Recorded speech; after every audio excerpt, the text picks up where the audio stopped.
Welcome into the Skinny Podcast. It's the weekly potpourri edition. I'm Richard Skinner, Local12.com digital sports columnist and editor with Rick Broering. It's presented by Blake, the attorney Mason. We've got all kinds of stuff to talk about, from the NFL to baseball to college football to our gambling segment, and then the final segment of the podcast where some of you probably fast forward to because it's my favorite portion of the podcast.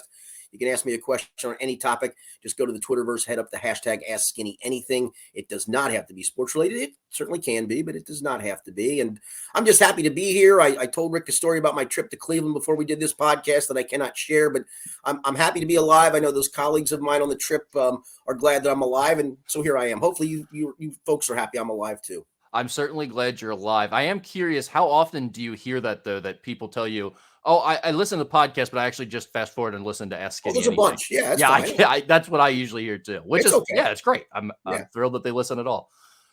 Skinny, normally this time of year, we're starting off with the Bengals, but I think it's appropriate after the last few days that we just had to lead this one off with the Reds. They've won 3 in a row and are now tied with the Diamondbacks for the 3rd National League wildcard spot.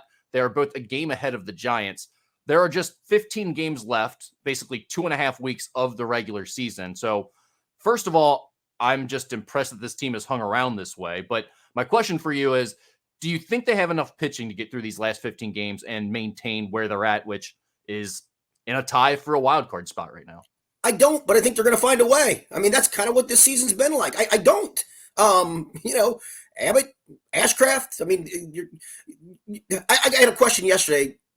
Was talking to some of the guys as we were watching Bengals practice, and Charlie Goldsmith's part of the group who covers both the Reds and Bengals. And Charlie asked me a question. He said, who would you rather have 3 starts from down the stretch? Connor Phillips, Ben Lively, and he threw some other name out. And I go, no. He goes, that's not my question. Is it A, B, or C? I go, no. My answer to that is no. I said, I guess I'll take Connor Phillips because of his upside. That's where we're at. That's what we're talking about. Of Connor Phillips maybe being the guy down the stretch to lead you to a playoff appearance. Oh, and by the way, the names he listed, it's not necessarily that you only see one of them. You might have to see 2 of those guys pitch, depending on how this plays out. So, I mean, the thing that's crazy to me is, despite that, and that's played out this week too, because they had back-to-back duds from a starting pitching perspective, where your starter only gets through a couple, 4 innings in both cases, gave up several runs. You feel like you're in trouble, and yet you find a way to stay in the game and win. And the bullpen not giving up runs in those games is just huge. Unbelievable, the work that they've done. I mean, we started this year talking about the bullpen is going to be an albatross for this team and really hold them back.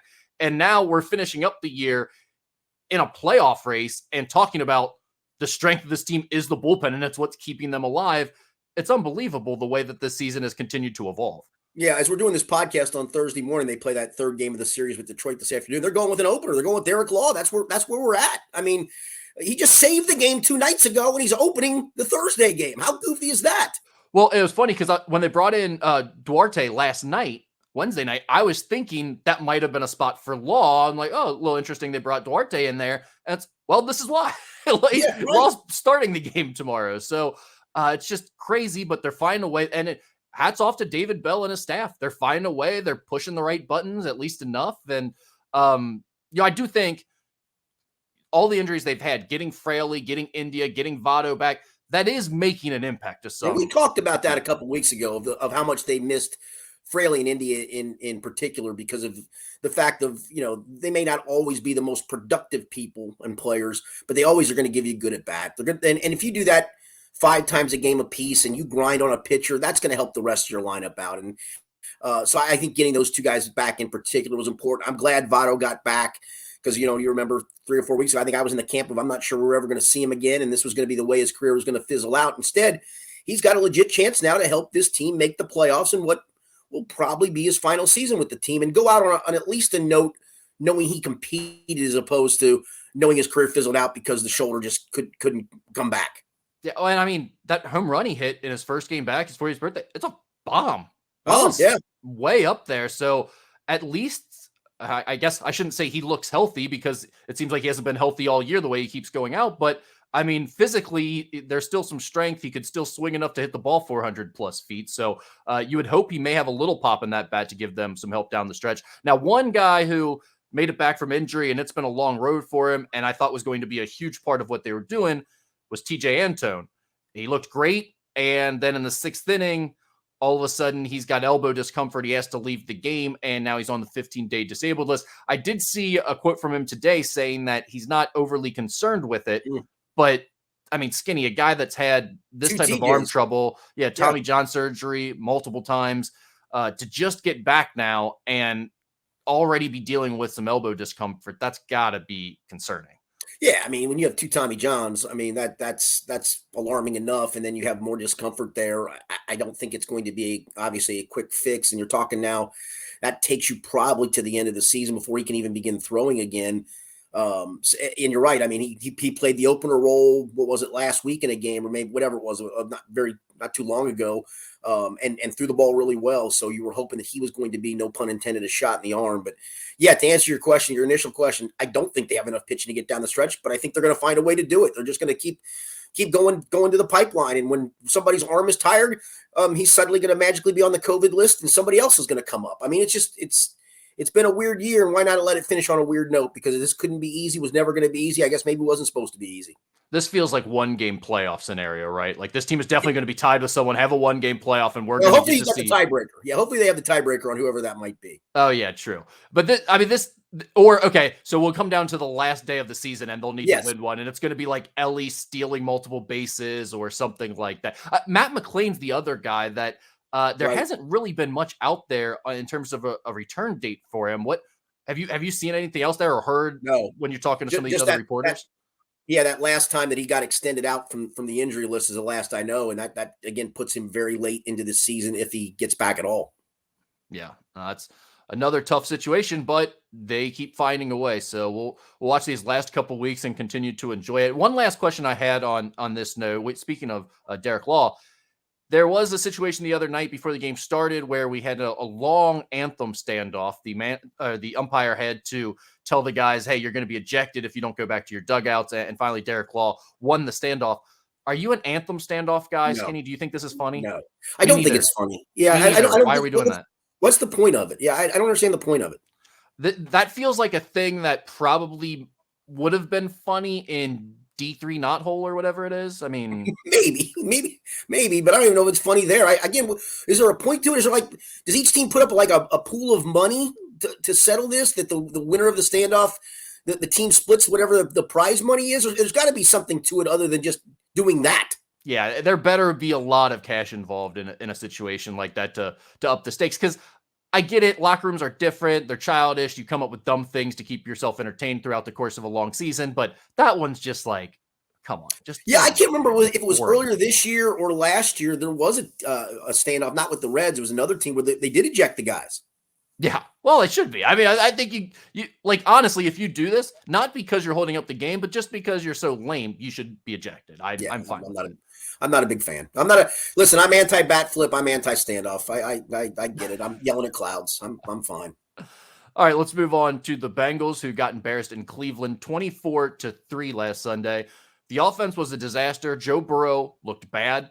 He had his lowest passer rating total yet in the NFL he had his lowest passing total yet in the NFL as he finished 14 of 31 for 82 yards, also had his lowest passer rating.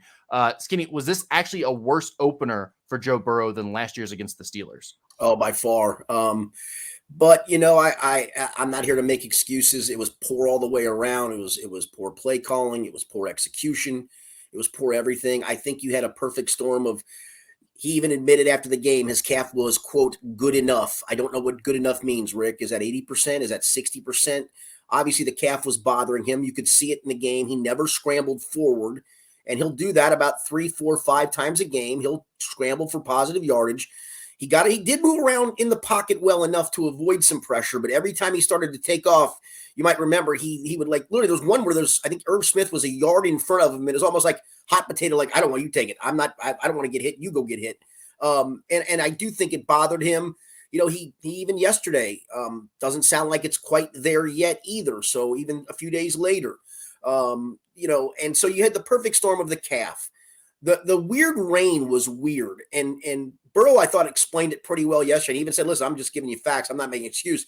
He said a heavy rain, the water will go off the ball and it's not hard to throw. This one, it just kind of sat on the ball. And listen, I don't know if Deshaun Watson's any good or not anymore, but I also think the rain compromised him, and you could see it on some of his throws where he short hopped guys. So listen, that rain thing was real. It was a weird, misty, constant rain that just really bothered everything, and I think it certainly bothered both teams. But you factor the calf strain in with the wet field, him admitting, listen, this is what it looks like when a quarterback doesn't have training camp, where he clearly T. Higgins would run a fade and he'd throw a back shoulder. T. Higgins run a back shoulder, he'd throw a fade. He was off on just a couple. Grant Delpit makes a great play on a fade. So it was a perfect storm of just badness and the reasons for the badness. And I don't expect that. Joe Burrow has never really had back-to-back bad games in his career. And I think he's got the compartmentalization to flush this. It's going to be a nice day on the turf, all of those things. The calf still may be bugging him a little bit, but I expect a completely different performance from Joe Burrow. Well, I guess that becomes the question. How much of this performance was calf related? How much of it was just needing to get back in the flow? How much of it was he's got small hands and it's wet out? Like there's all these different things going on. But like as a Bengals fan, I think you're trying to figure out, is there cause for concern going forward? Because he definitely didn't look like himself. And to your point about the calf, he didn't scramble, but there were also some weird throws where it just looked like he didn't drop motion. Did he not have the lower body working with the upper body in sync there, or what was it? So I will agree with you. Deshaun Watson looked terrible throwing the ball. So I do think the water or the wetness of the field and the ball probably played some role in that. But also I don't think Joe Burrow looked right. And them going 2 of 15 on third downs, obviously not going to get it done. As far as, aside from just Burrow, let me say first, I trust Zach Taylor and this coaching staff. They've earned that. Every year last couple of years, I should say, we've started off criticizing these guys, talking about the slow start offensively, and lo and behold, they get it going, they figure it out, and they make a run into the postseason. They deserve that at this point, the trust and understanding that, okay, yes, it looked terrible week one, but they've overcame that multiple times now in the last few seasons and gone on to have great years. So I do trust them, but I do wonder, Skinny, why do they have to relearn how to use Joe Burrow and Jamar Chase every year?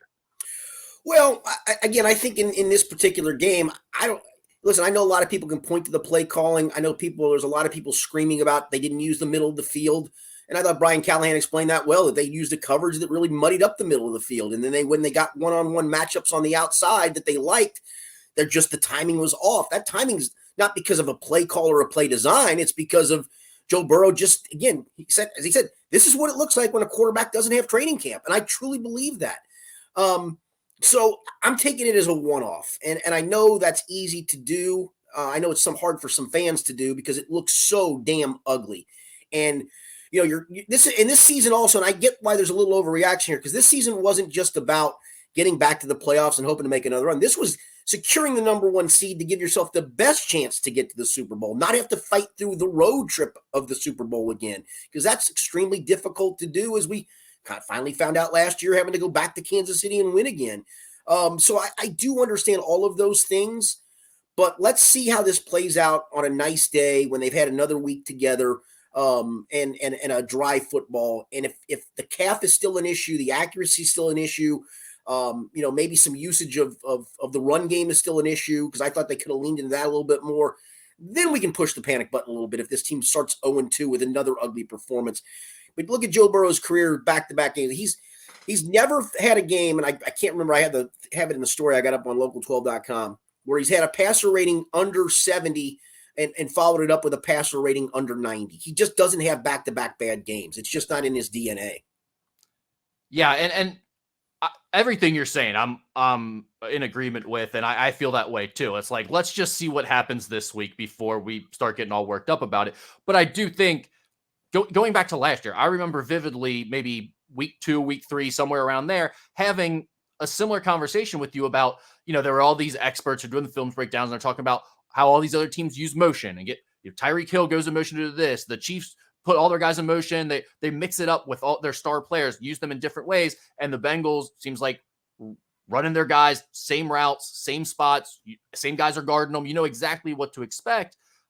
Look, I'm not an expert. I'm not trying to break down the film like all these other YouTubers do on here. There's plenty of other people doing that, but it is weird that it feels like we're having the same conversations every year at the beginning of the season. And then lo and behold, 2, 3, 4 weeks later, they seem to work themselves out. I don't know if that's a coaching thing. I don't know if that's a Joe Burrow thing. I don't know if that's just the way the NFL works, but it doesn't seem to work like that for every other team. Yeah, I mean, I'm noting that, but again, the proof is in the pudding in back-to-back years of how it plays itself out. Right. We can talk about all the stuff of Tyreek Hill, and that's all well and good, and he put up big numbers in week 1, but when's the last time Miami's made a deep run through the playoffs, right? And totally. I know he did those things in Kansas City, and some of that's the magic of Pat Mahomes and all the weapons they have. And listen, Andy Reid being an offensive genius, I get some of that. Sometimes you tip your cap to that, but I'm not. I get the sense of overreaction from many because that was putrid, ugly, all the things that you just hard to watch, gasp about. But this team and this core of players, I think, has earned the benefit of the doubt of a one-off.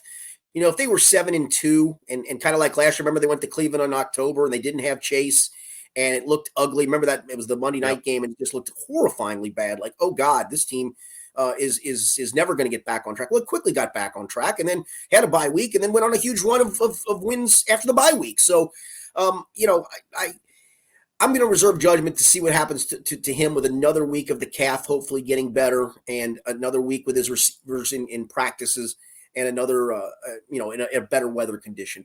It was interesting. I did ask Brian Callahan if the 2 weeks leading up to it, if Burrow had moments of practice where he wasn't sharp, and he said no indication whatsoever. Which that part's a little weird. That you have 2 good weeks of practice with your guys, and suddenly you're not on the same page in a game with your guys. That seems a little bit weird to me. And again, I'm going to take that as much the weather being a case as anything else.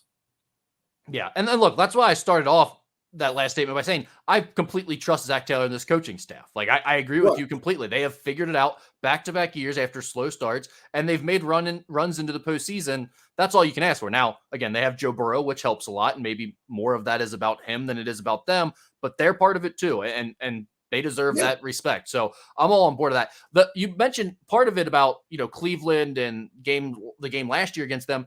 How much of that game this past Sunday was the Browns having the Bengals number? It has been a problem for them. Yeah, I think they do because they have the rushers and the cover guys to match together. That it just feels like the perfect storm of they can play any kind of coverage they want to play. If they play press and bring a lot of guys, they feel like they can handle the press coverage. If they want to rush 4 and drop into zone and play coverage, they can get home with 4 because of Myles Garrett. I thought Jim Schwartz did a great job of some designs of where he lined up Myles Garrett. I mean, poor Ted Karras was not brought here to block Myles Garrett, for goodness sakes. So nor was he here to guard crossovers. Yeah, exactly. Yeah, no, right. He did the Euro step thing with Jigger. I mean, he's just impossible to block, especially if you're Ted Karras. That's just not fair, for goodness sakes. So I do think it is a perfect storm of their personnel against the Bengals personnel.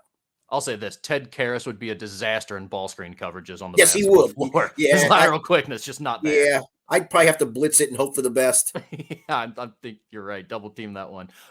Skinny, what the hell happened with Brad Robbins in the punting? I think again a little bit of the weather was a bit of a factor. He had one where he literally almost dropped it and went for 22 yards. I mean, when all said and done, through all the weather stuff and a shank 22-yarder and another one where he said he saw a rusher coming and tried to get it off the side of his foot because he said if he punted it straight, he would have punted it probably right into the guy. I think some of it's the operation. You have a rookie in Jordan Battle who's the personal protector up back guy. So some of that is a factor. Again, I'm going to take this as kind of a one-off game for him too. It wasn't a disaster. It was a 40-yard average and a 37-yard net, but you kind of needed him a few times to punch you out of the hole, and he did not do that. That was the disappointing part. Yeah, I think it's more about the situational instances and the decision to use him a few times. I think everyone wanted to go on that 1 4th and 2 or whatever it was, you opt to use him for field position, and he blows it. Yeah, and I'll tell you what, he explained that really well, and he blamed himself for that. He said that he wanted to get it further on the hash mark to where it would bounce to the gunner. And he said, as soon as I hit it, I somehow put a draw on it. And, our seat in the press boxes, it's down along the 10-yard line, maybe goal line. And he was punting away from us. And you could see that thing literally like a golf shot draw. It drew back in the middle, and he had good backspin on it.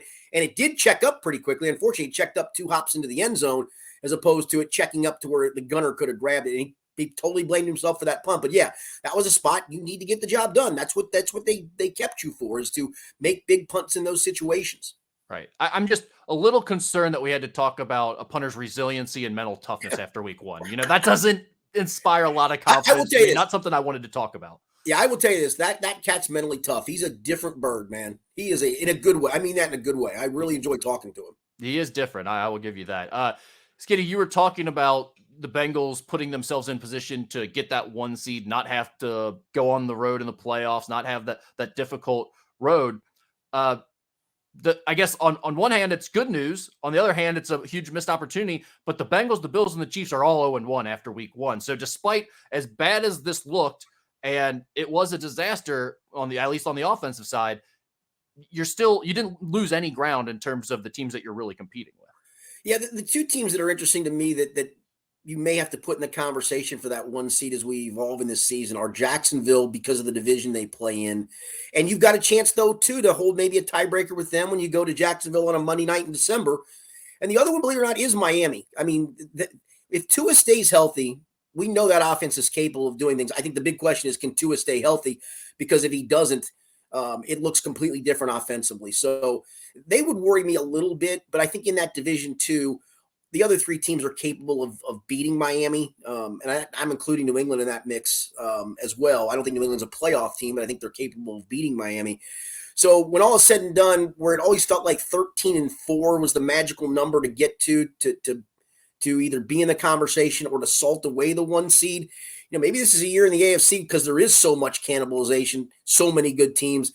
Maybe 12-5 gets that. And this was one of the games I had in my toss-up category when I picked them to go 11-6. So I had them going 4-3 in those toss-up swing games. They're 0-1 so far. But, they still have 3 of those swing games for me at home. They've got another one of those swing games coming up at Tennessee. So they can still get to that 4-3 mark in the swing games for me. So the question now is 13-4 is probably off the table just because of how hard the schedule is. But 12-5, I think, is still certainly very much in play. And maybe this is a year where that's enough to get you the 1 seed. Yeah. Did you say the Ravens this upcoming week were a toss-up game as well? I had both. The first 2 games were swing games for me. That's what I thought. So, I mean, that kind of leads into this week's game, Sunday at 1 p.m., playing the Ravens, who beat the Texans 25-9 last week. I know everyone is going to jump on it's important. You got to avoid 0-2. This, get into is this a must-win game or not a must-win game, which is just mind-numbing stuff. But I think in a lot of ways, too much importance is going to be placed on this game for the Bengals because of the fact that these were 2 toss-up games to start the season. It's like, yeah, you don't want to start 0-2. Yes, we saw all the stats last year about what happens to teams that start 0-2 in terms of their chances of making the playoffs. But in this setup for the Bengals with the schedule that they have, these were 2 games that you put in the 50-50 category for them, not the you should win category. So if you go 0-2, it's not great to start that way, but it also gets 2 of those toss-up games out of the mix. You have a lot more winnable games left on the schedule. And as long as you take care of business in some of the other toss-up games, you're really not in a bad spot at all. Yeah, I think the only place you're in a bad spot is the 0-2 in the division, and their big goal is always to win the division because they feel like that gives them the best chance at either getting a high seed or, proving that, hey, you win that division, you're a good enough team to march through the AFC in the playoffs. So that would be the only disconcerting part is not just the 0-2 start, but to be 0-2 inside the division. And then again, how does the game look? I mean, do you lose 30-27, play well on, and Lamar Jackson makes 2 more plays than you make, whatever. I mean, Tucker makes a 57-yarder at the gun. Is the sky falling then? No, probably not. But I think there's also the aesthetics portion of it. Yeah. Talking to Paul Dehner Jr., he did for the Athletic a record prediction too, and he picked the Bengals to lose to Cleveland to win this game. And I think and we've talked about this. I think his note in the prediction after the game is it just felt like it feels like this was always going to be 1-1 out of the chute, no matter how you sliced it, just because of how difficult and because these are 2 toss-up games. Yeah, and I think that's right. In terms of this Ravens team, it's like you look at the Browns, the Bengals have really struggled against the Browns. Against the Ravens in recent years, they've had some success against this team, won 4 of the last 5. How does this game set up for them, do you think? Is there something you're looking at specifically? Yeah, a couple of things. I mean, the injury situation. I mean, they look like they're going to be down 2 offensive linemen, Ronnie Stanley and Linderbaum, the center. It doesn't look good. I know John Harbaugh said earlier in the week he was hopeful that Marlon Humphrey could play, but it doesn't sound like Marlon Humphrey's going to play, so they're down their best corner. Obviously, J.K. Dobbins suffered that horrific Achilles injury, and I know they're kind of running back by committee, but he was the best of their running backs, so they're down their best back. I'm writing this piece today. I think the interesting thing is, what does this offense look like? In the opener, Lamar Jackson ran 6 times, and only one of those was a designed run. It was a quarterback sneak on 3rd and 1. The other 5 runs were all scrambles. Now, I didn't see the game, but I saw how those runs evolved, and I saw the play-by-play of them. I did ask Lou Anarumo, do you have to prepare for Lamar being part of the run game? He said, there were still design runs. He just handed them off on those design runs. So he still is probably going to have some design runs for him. But what does this offense look like? It's supposed to look different. I think it is different. They use Zay Flowers, the rookie, on a bunch of little those little quick touch passes, and they're kind of almost like runs, and he had a nice game, like 9 catches for 87 yards. It wasn't big yardage numbers, but gave them some positives and gives them another weapon there. They kind of slogged through that game. They got a lead, and it feels like they almost kind of just drained it out. So that's the thing I'm interested in is what does this Ravens offense, this offense under a new coordinator, Todd Monken, how is it different than what we've seen in the past, where at times we remember the Lamar play where it looked like he was in a Madden game a few years ago, where he just was spinning through defenders and running like a gazelle down the middle. Is that the Lamar we're going to see? Or are we really going to see more of pocket Lamar Jackson? Yeah, well, we will find out this week. Skinny, one last question here before we move off of the Bengals. Did you get stuck on Joe Burrow hair duty Wednesday? It was certainly, I as soon as I did this, we went out to practice, and there he was warming up, and we had seen that he had a new haircut. I said, guys, I'm the old guy in the bunch, but I have to do it, and I'm going to hate myself. When I took a picture and tweeted it out, I felt awful. You did. I didn't check your social media account. I was wondering if you had done that or not. I did. And actually the lead of my story yesterday was something about him with a fresh haircut and a fresh outlook heading into week 2, trying to flush away the bad week 1. And so, yeah, the haircut was part of my storyline as well. So look at you being a good soldier. You didn't even have to be told by your digital team to do that, right? Yeah, you just went out and did it. I have to imagine there were some conversations yesterday between digital teams. Like, no, we need a better picture of Joe Burrow's new haircut than that. Exactly. No, yeah. That's too grainy. Probably somebody wrote 200 words on it and tried to find out how much it cost. All right. We will get back to more of that Bengals Ravens game here in a second when we do our picks. But first, let's talk about college football. We'll start with the Bearcats. Once again, the local team that's having some success right now and playing well. They beat Pitt 27-21. They've got Miami of Ohio up this week. Skinny, I'll start with this. Could UC's Saturday have been any better last week? They win. Great. EKU takes Kentucky to the wire, making that week 1 win look a whole lot better. And then Luke Fickell's Wisconsin Badgers lose to an unranked Washington State team. That had to be just the best weekend you could possibly have as a UC fan. No question. I mean, to their tip of the cap for them for the performance. I know that, people were biting their nails at the end because they had to hang on to win it, but that's a good win. Listen, Pitt's a 6-6, 7-5 team, but on the road against a similar team, and you were an underdog. You were a touchdown underdog, for goodness sakes. Right. That's a good win. I mean, I told you before the year, I thought, 1-1 out of the chute in the Miami game. I don't think it was going to be a toss-up ever, but I really thought Miami might have a legit chance to give UC a game. I don't believe that anymore. I think they'll cover when we get to our picks, only because of the potential look ahead to Oklahoma for UC, and people can scream, well, it's a rival game. It's not a rival game. UC owns this rivalry, for goodness sakes. I'm glad they still play it, because it is for something. It's for a trophy, if you will. So I'm glad they do still play it, but it's not a rivalry game any longer. So that part's out of the mix. But yeah, hey, tip of the cap. Emory Jones has done his part. We thought all along the defense was going to be good, and unless it suffers injuries, I think it is going to be good. And you got great chance to be 3-0 with the first Big 12 game being Oklahoma coming here. And boy, what a better scenario than that. Yeah, that would be incredible, especially for this fan base. And to your point about Emory Jones, who you've talked about the last few weeks as we've been getting into the college football season, there were some current concerns that propped up second half of that game. The last 2 quarters of that game were not great, but the first 6 quarters of the Scott Satterfield era were nothing short of impressive. Yeah, off the charts. I mean, I don't know on that one fade if that was a better throw or a better catch. They were both good. The ball was perfect and the catch was ridiculous. Yeah.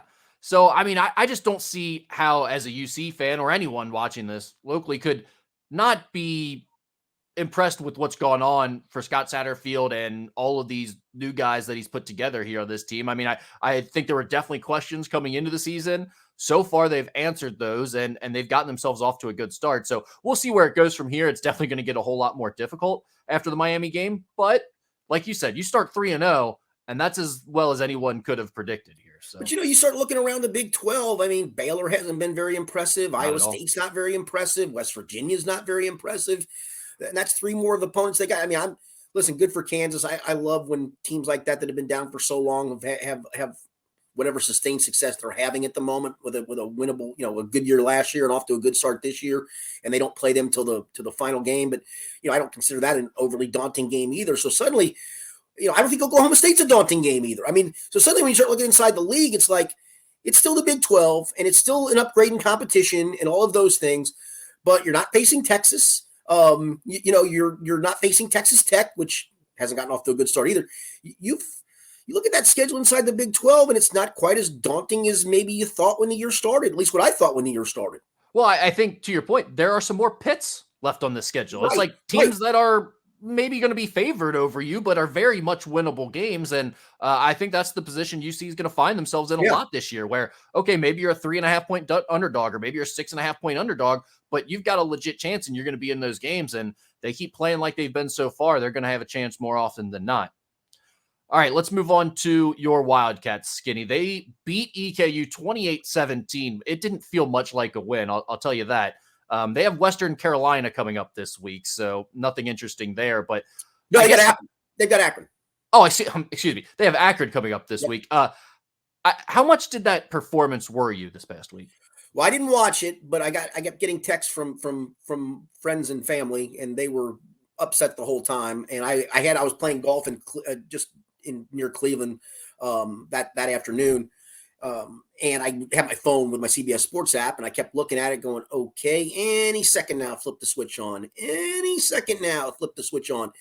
When it got to 21-10, I went, okay, this will wind up being a 35-10 win. And it sucks, but that's what it was. Suddenly 21-10 became 21-17, and you had to score again to really put the game away. That's disappointing. Listen, kudos to EKU. And I don't want this to be an excuse. UC played them better than Kentucky did, clearly. Those dudes looked like they belonged at Thomas More against Cincinnati. So I'm not willing to listen to how good they are. But I will say I think for them, it certainly means more for them to go play Kentucky than it does to play Cincinnati, right or wrong. That's not an excuse for Kentucky. That's a performance you have to flush away. Devin Leary, it sounds like, and the wide receivers still aren't always on the same page. And yet I look up and the guy he's had 2 great second halves. I think in the second halves of his games, Rick, he's like 21 of 24.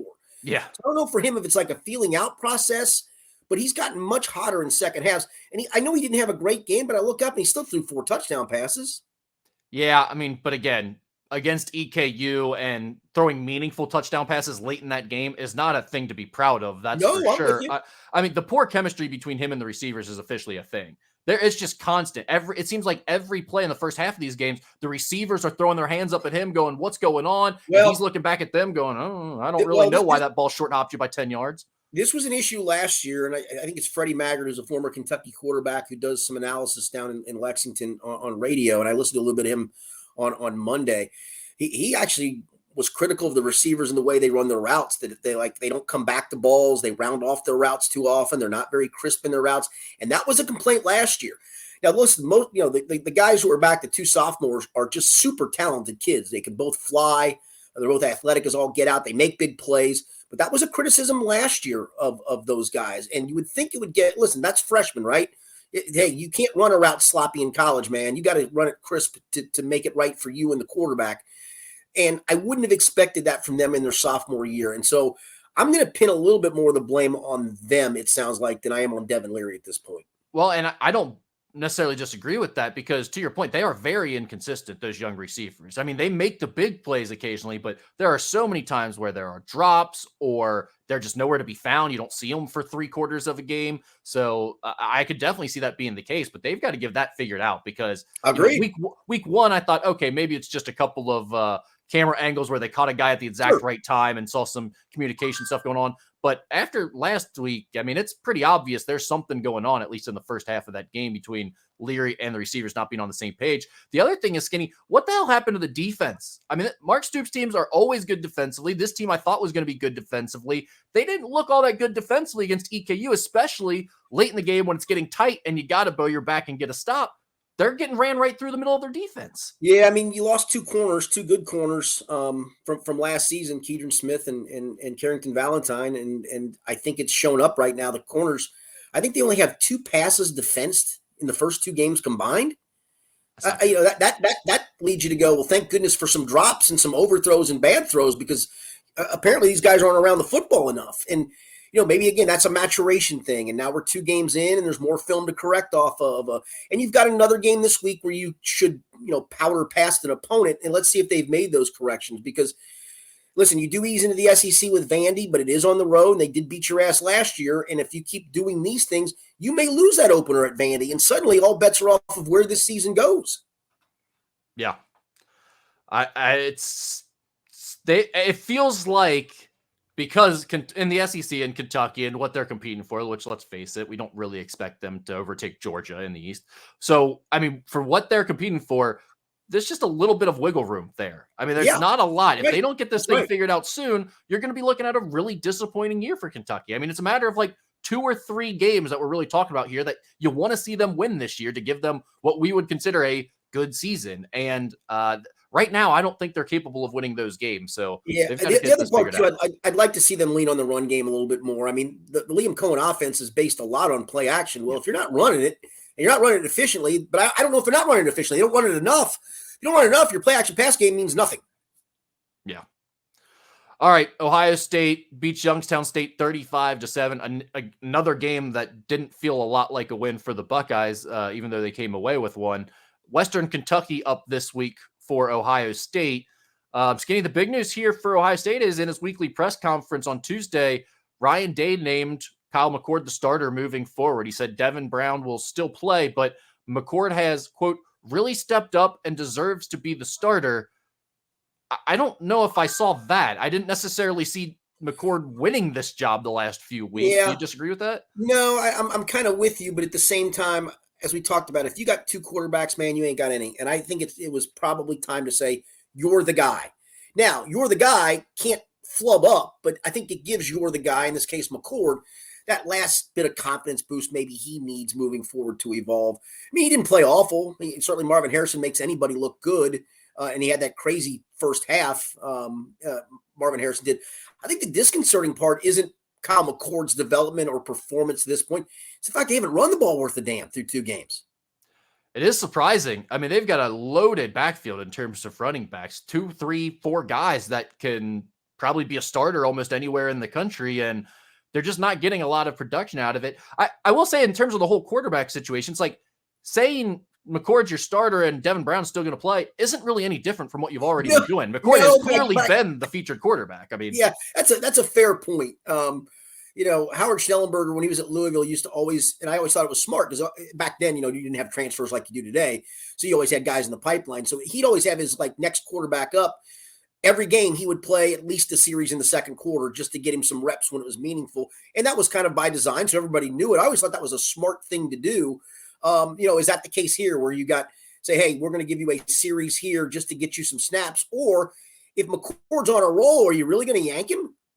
No, they're not, but they weren't going to do that in the first place. They've already been playing it that way. Right. What I think this was is Ryan Day clearly saying, yeah, I get it. Devin Brown's not ready for this. He hasn't looked good. We're not going to continue acting like he's in the competition. Now it's clearly McCord's job. But I don't think that makes me feel a lot better if I'm an Ohio State fan, because that really hasn't been their issue. It's not like they've been switching back and forth between the quarterbacks a lot and they can't get going. It's mostly been McCord's job already, and the offense has still looked pretty bad. So I don't know. Until I see more out of this Ohio State offense, I'm going to continue to be worried about the quarterback position, quite honestly. I just don't think the talent is there. Yeah, the bright side's been the defense, and yes, you'd expect them to dominate Youngstown, and that first drive wasn't very dominant looking. I mean, Youngstown went right down the field and scored on them. But I mean, those are that back-to-back dominating performances against two bad offenses. Western's got a really good offense, so this will be a nice challenge for that defense of Ohio State heading into the Notre Dame game, and then that will be a real challenge because they can run it and throw it. They have a capable quarterback, but that's the part for me right now that you can hang your hat on a little bit. I think this defense is pretty damn good. We're going to find out next week when they face Notre Dame, and maybe even a little bit this week because Western can put up some points. And if Ohio State limits this Western offense to next to nothing, then you can really start to say, okay, this is maybe something you can really hang your hat on as opposed to going and trying to outscore people. Yeah, I cannot wait for that Ohio State Notre Dame game now. It'll be great. Yeah. It's going to be awesome. One last thing here. Did you watch any of the Texas-Alabama game? Oh, yeah. Yeah, we were out in the bar having a bite to eat and watched almost the entire thing. Okay, so you watched the normal broadcast there on the bar. That was ESPN unveiled their Pat McAfee sideline cast. Oh, yeah, I did not see that. So, yeah. I watched that. I was going between a few different games, but when I had the sound on that one, that's what I was watching. I'll just say it's a disaster. Like, I mean, it's here's what I don't understand. I like Pat McAfee, by the way, so it's not against him. I don't understand why ESPN, they do the same thing with the Manning cast. Why do you have these guys who are talented personalities who can carry the broadcast and give you something different? Why do you have them interview other people that aren't interesting, that aren't able to talk about football? Correct. And by the way, that's not what they're good at. They're not interviewers. Right. They're not good at being hosts and asking questions and combining that with play-by-play and what they're trying to talk about. It just gums the whole thing up. It makes it incredibly boring. And it's like everyone's just sitting around looking at each other like, this isn't really what I'm good at or what I want to be doing. Let Pat McAfee sit there and make jokes. It may not be good, but that's what you brought him in for. Yeah, and I think for the Manning cast point of it, I think that initially was for football nerds to watch two quarterbacks break down a game, but in a humorous way because they both can do that. And that's what I wanted it to be, and it really isn't that. No, when it is that, it's great. They are the talent. They are weird football savants that are super into this stuff and care. Like watching Peyton freak out every time a quarterback's not making the best decisions or not doing what he's supposed to do as the clock's winding down in the first half. And, all that he's trying to manipulate that 2-minute drill from his couch there. That is great television. I like that.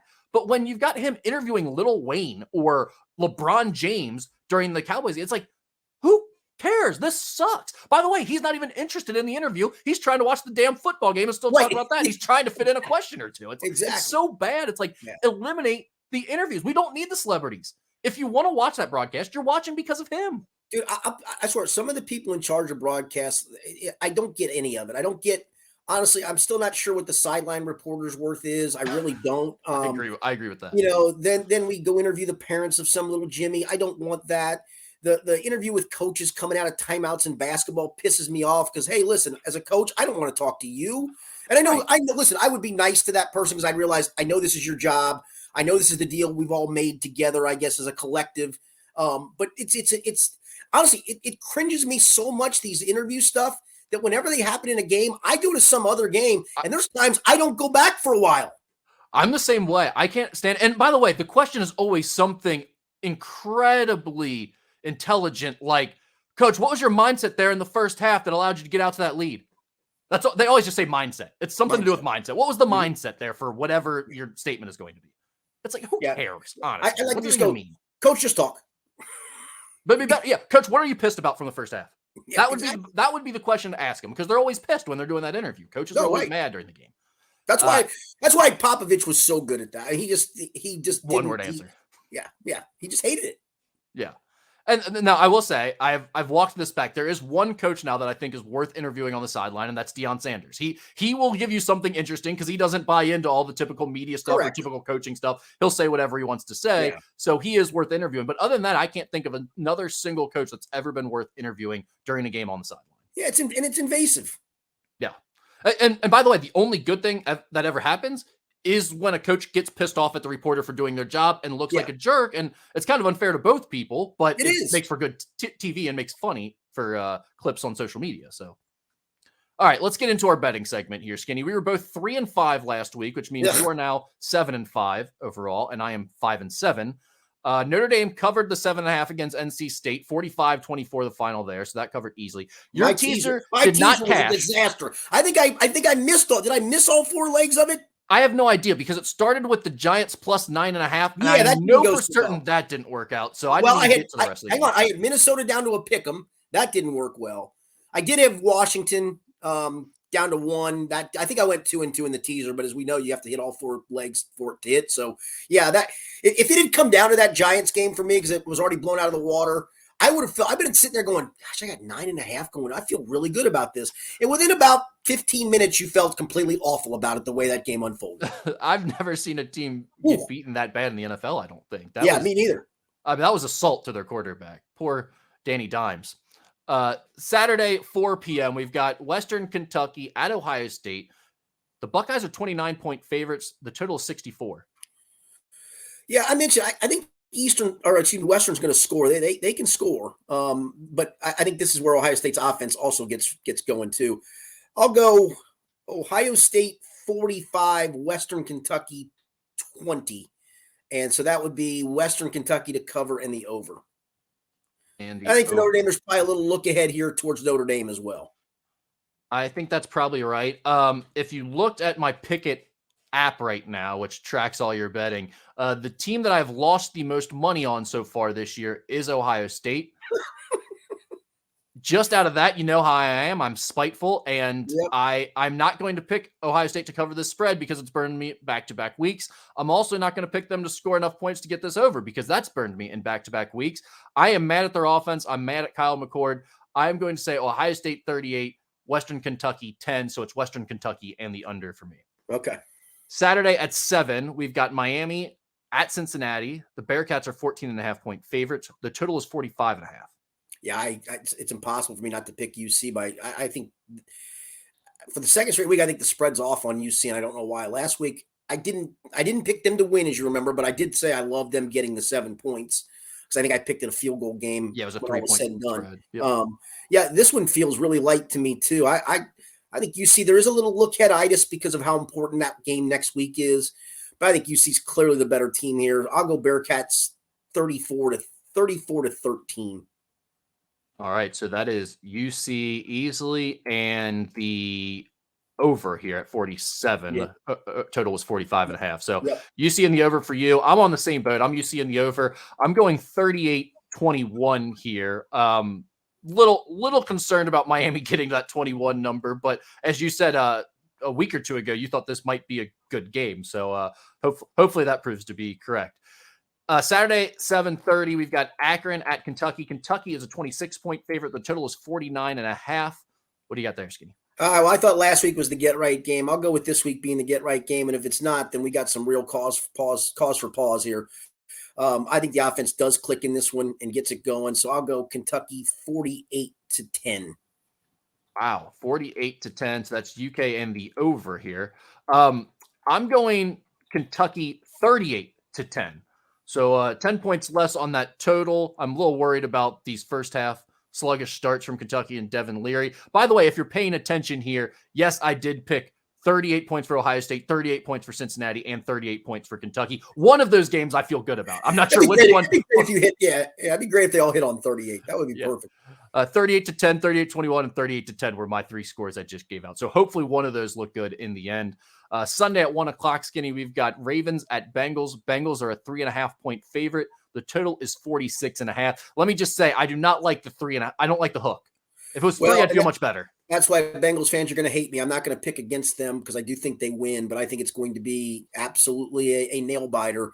I'll go Bengals 19-17. I think it's both defenses are really good. Again, I think Baltimore's still trying to find itself offensively with a new coordinator and what do they do best.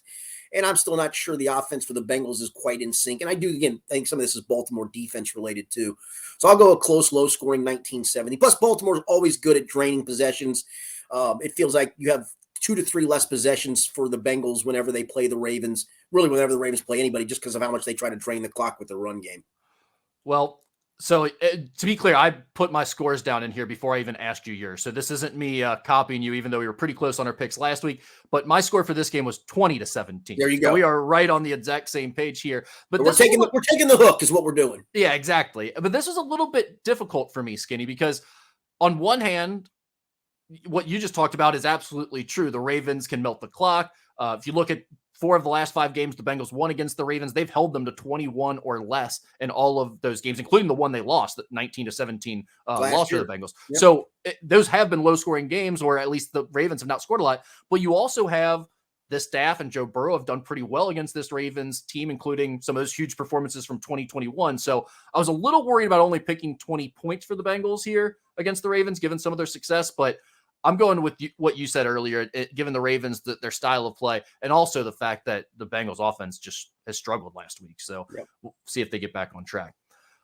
Quick little point here before we get to ask anything. We got a little college basketball conversation. Well, hang on. We got one more. We got our best bet. You got bet? I'm sorry. I passed up on your best bet. What do you got for me in terms of that? It's a terrible week, by the way. I'm going back to the 4-team teaser again for me. I'm going to do a 6.5 point one this time. I'm taking Buffalo down to 3 at home against Las Vegas. I think they get right coming off the Monday Night Football loss, and Vegas going east. I know they are coming off a nice win at Denver, although it makes me question, is Russell Wilson washed? I mean, I know this was supposed to be the Sean Payton redemption of Russell Wilson. It sure didn't feel that way last week. I don't give as much credit to Vegas winning as I do more credence to Denver losing that game. So Buffalo want to bounce back. I take them down to 3. I'm going to take Atlanta up to 7.5 at home against Green Bay. I'm going to take Jacksonville up to 10. They're getting 3.5 at home against Kansas City.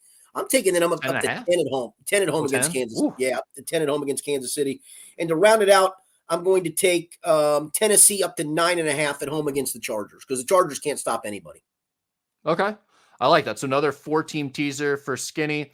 I'm going to go to the college route again here, and I'm just going Florida State minus 26 over Boston College. Oh, Boston College is horrible. They're horrible. I think this Florida State team is actually good finally. It's really good. I mean, on both sides of the ball, and that's the thing. It's not like you're hoping they could shut Boston College completely down, probably get more series for themselves. They're going to score in the 30s, if not the 40s. Yeah, that's a great one, in my opinion. Yeah, I like that line. I thought it would be more like 31-ish, and it ended up in the 20s, so I felt pretty good about it. All right, time for some Ask Skinny Anything. Oh, well, actually, I take that back. We have a quick college basketball thing to get sidetracked on. A lot of action on Victory Parkway over at Xavier. The Musketeers added another international big man from Slovenia, 6'9" center Sasha Ciani. That's the 3rd international player that Sean Miller and his staff have added in the last 2 months, Skinny. I also reported on Musketeer Report this week that the expectation is neither Zach Freemantle or Jerome Hunter will play this season for the Musketeers. What do you make of this latest roster shuffling for XU's basketball team this close to the season? Yeah, first, kudos to you for that story and a great job. Shame for Xavier because of both those guys and what they mean. And on from a personal standpoint, obviously just how Hunter evolved last year and what he really did down the stretch. I was really looking forward to seeing what he could do this season. And Fremantle's certainly such a good offensive player. But it was weird. So the day before you had that report was the report of them getting the big man. And my boss, who you know is a big Xavier fan, and he texted me and I said, to me, that I know you're happy with that, but that sounds to me like they're really nervous about Freemantle and Hunter. And sure enough, you reported what you reported the next day. So listen, this was much needed, but obviously it was taken because they, I think, obviously know that they're probably going to have neither one of those guys this year. So it's just more moving parts. I mean, it's one thing that you're losing 2 talented players in different ways, but the other part is, they've played with Desmond Claude. Desmond Claude's played with them. Now you have a ton of new parts you're trying to mix together in the non-conference. Yeah, not only were they 2 of your most experienced players on a team that doesn't have a ton of experience, but 2 guys that were in your system and knew one another and had success and played with Desmond, all of that. Now it is Desmond Claude and a bunch of random guys. Now, some of those guys, Davion McKnight and Quincy Oliveri and Abu Usman, are experienced guys in terms of college basketball experience. But not together. Not together, not in the Big East, not in Sean Miller's system. So, to me, that is a huge blow. And then, just from a scoring perspective, you lose Zach Freemantle out of your front court. that's a lot of offensive firepower and points that you got to make up all of a sudden. And I don't know exactly where they go for those points. So, Rick, I don't have the non-conference schedule in front of me. I'm not asking you to go through it. I know you know a chunk of it at least. Does the non-conference give them some time to kind of let these guys mesh together, or is there enough punches in the face where you better get this right quickly, or you may lose some important, tournament seed games, for lack of a better term? Yeah, well, actually, we can bring it up right here. So you look, they start off with Robert Morris in Jacksonville, and then they go to Purdue for the Gavitt game, which obviously third game of the year, you're playing a team that's top 10 at least. Yeah. I mean, yep. potentially higher really than that. Good. Yeah. And then right after that, they go to the Continental Tire main event. They've got Washington first, then San Diego State or St. Mary's, which either one of those could be. Washington's not very good likely, but San Diego State or St. Mary's could both be pretty good. Then you've got a little bit of a reprieve. You got Bryant and Oakland at home back-to-back before you get to play Houston.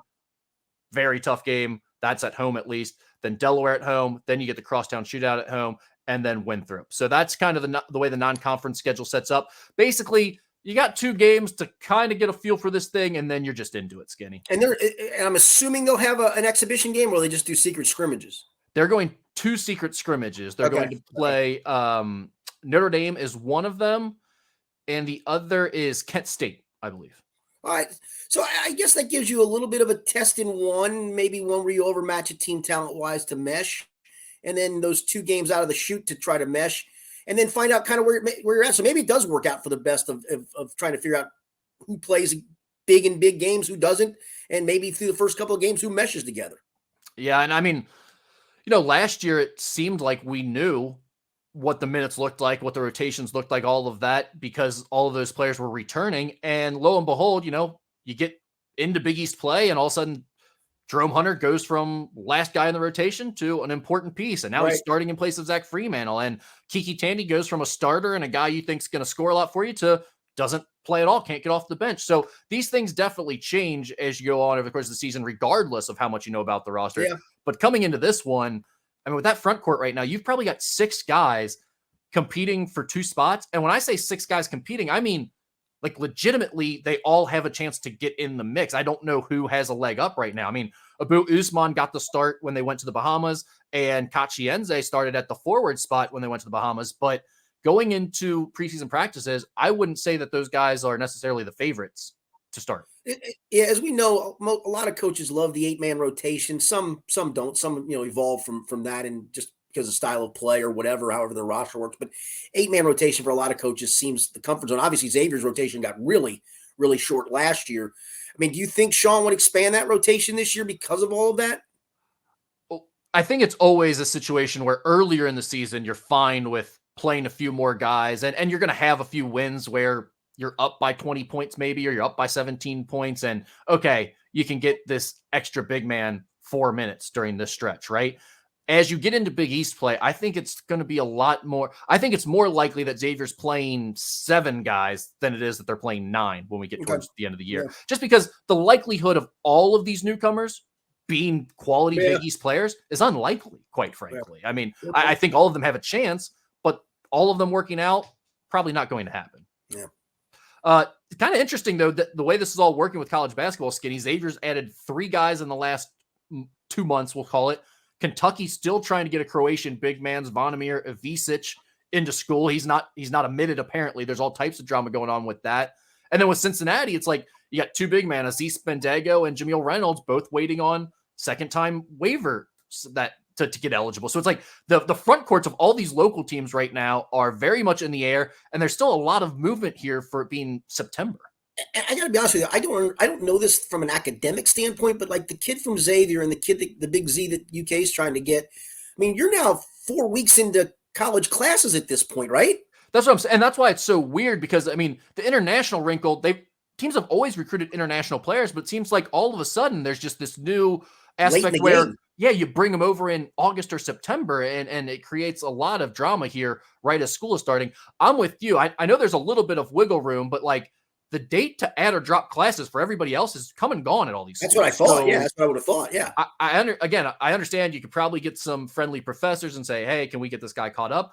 But I would imagine you get into the 2nd, 3rd week of September, That's kind of the cutoff point. I guess at that point you're pushing to not, you won't be eligible for this semester, that you'd have to get your eligibility in December at the semester break. Right. And with this guy being an NBA prospect, does he even want to do that? Yeah, right. I don't know. So I will say NKU seems to be the only local team right now that seems to be in a solid spot with its front court. They've got depth. Yeah, exactly. All right, let's get into Ask Skinny Anything real quick here. Skinny, whose offense is more creative, Zach Taylor or Bob Rutkowski? I like the white-haired man. The white-haired man is going to be our coordinator. I'm going to go Zach Taylor's. I mean, I will say Brat's offenses were fun, right? And he leaned on his weapons. Rudy Johnson is a runner. Chad and TJ as receivers, and he had some weapons too. Bob was a pretty good offensive coordinator, to be honest with you. I love me some Rudy Johnson, for the record. Yes, I do too. Skinny, there is a video of an Eagles fan who showed up to tailgate for tonight's Thursday night game at 4:30 a.m., some 16 hours before kickoff. What is the appropriate amount of time to tailgate? I got a buddy of mine that does Bengals games. He shows up at 8 o'clock. I will say, to his credit, he will drink only at the tailgate and not in the game. So, I guess you get your buzz. I think that's the right way to do it, to be honest with you. Why waste $12 on a beer in the game? I'm a big not wasting $12 on a beer in a game guy. Yep. I like my beer, as you know, and as many know, and I can drink with the best of them, but I'm just not buying. Because the thing is, if you buy a beer in the game for $12, you ain't buying just one, man. I can't do it. I can go in and actually have the willpower after having a few at the Holy Grail and go, I'm good until I go back to the Holy Grail, for goodness sakes. So, yeah, that's not going to end well for this guy, unless he's a teetotaler that maybe just likes to set up a tailgate for him and his friends. But if he's boozing from 4:30 on, hell, well, here's the thing. He may be able to carve himself out, not even just a solid nap, but a solid sleep starting around 11 a.m. and get back up at 6 and do it all over again. No one will even be there yet. Right. I mean, you go to sleep at 2 or 3 p.m. You've got still 3 or 4 more hours before the rest of the group is probably showing up. This is insane to me. I get the tailgating thing. I like the tailgating thing. I can do, I think 3-ish hours, maybe 4-ish hours is more than enough tailgating for me. It's plenty of time to get some drinking in, maybe get a little food, hang out. And then my issue is, unless it's like a big Bengals game or something I'd really like to go into, if you start tailgating with me for very long, I'm just not going to the sporting event at that point. It just became a day of drinking, having fun. I'd rather go to the bar after that. Right. So when I was first dating my wife, her family was really excited. One of the first family outing things we did was her mom and brother went to Ohio State. Her brother was still at Ohio State, so they wanted to take us all to an Ohio State game. So we go do that. We start tailgating early, and they were so excited to get me in to see a Ohio State game. I was like, guys, I hate to tell you this. Like, I do like sports. I do that for a living, but I go to sporting events all the time for my job. It's really not that exciting for me to go see them beat Youngstown State by 40 points. I'd rather just sit out here and eat and drink. So we ended up never going to the game, and they were like completely thrown off by that. Like, we thought you were a sports guy. And it's like, well, yeah, it's funny. I usually try to make it down to one UK game in person a year, and I'll probably tailgate. We usually tailgate for maybe 2 or 3 hours tops. I'm not a, it's interesting this year because now they're selling beer inside Kroger Field. It's the first time UK has allowed that. I don't know what the price point is, and kind of like any other ballpark, I probably wouldn't drink in the game if I'm tailgating. But I'm kind of with you, man. It's just I go to so much stuff, and it sounds spoiled and awful. I can't go to many events as a fan. I just can't do it. I don't want to. I don't want to do it. Honestly, give me Saturday on my couch from noon to midnight, and I'm perfectly happy. Yes, I have screens here, here, 2 up there. I'm good right here in this office watching Saturday football or Sunday. Okay, the TV experience, I still think, as it unfolds, is going to ruin the in-person experience for people as time evolves. It already has, but you're right. It's going to continue to just increase. But to me, it already has. Used to listen every day to the Two Angry Guys back in the day. Fantastic show. What is your favorite memory? My 3 favorites were the Dan O'Brien thank you presser, the morning after bowl game call in from New Orleans, and eating a meal next to Leather Pants. That's a good one too. It wasn't a bowl game. It was actually the SEC tournament that in New Orleans that year. And yes, that's probably my favorite moment, where I was excited to call into the show. I didn't realize how drunk I still was, I guess, when I called into the show. They kept that. I think somebody has that recording somewhere. I mentioned seeing the UK dance team on Bourbon Street and some other things I saw on Bourbon Street. Yeah, it just. I mean, so I think I didn't hit Bourbon Street till like midnight because Kentucky played Vandy that night, so I didn't get done working until around that time. But from midnight till I called in the show at 6 a.m. when it went on the air was spent drinking a lot of Hurricanes. I do remember that part of the program. So that's probably my favorite. I know that's Tom, my former partner, Tom Gamble's favorite moment by far. See, that's coming from a different era of radio too. So yes. I would love to listen to that audio now and hear what you were saying. Yeah, it was not good. 15 minutes of gibberish.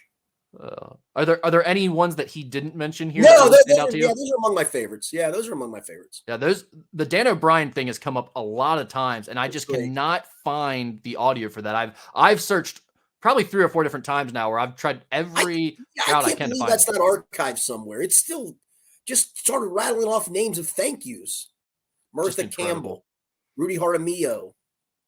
I can't find Dan O'Brien's presser, and I can't find you guys doing your thing about it. I can't find either. I've tried. That's a shame because it's some pretty good stuff. Which fast food restaurant has the dumbest employees? This is our last one. Oh, God. The dumbest? Yeah.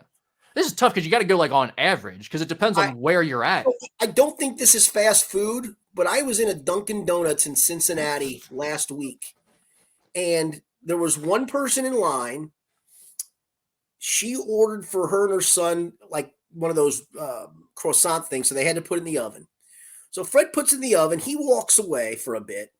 Here come 2 more employees out. They've got like milk jugs, so they're filling milk jugs up. All I'm trying to get is a cup of coffee. So I stood there and watched both of them fill up the milk jugs. They walk away. My man came back to get the food out of the thing, gave it to the woman as she paid. I'm still standing there having an order. We're the only people in the joint at this time. He again walks away. Fred comes back with some more stuff to put in a machine. I literally stood there for 5 minutes with nobody taking my order and finally walked out. As I walked out, the guy goes, "Can I help you?" I go, "You could help me 4 or 5 minutes ago," and just kept on walking. I mean, honestly.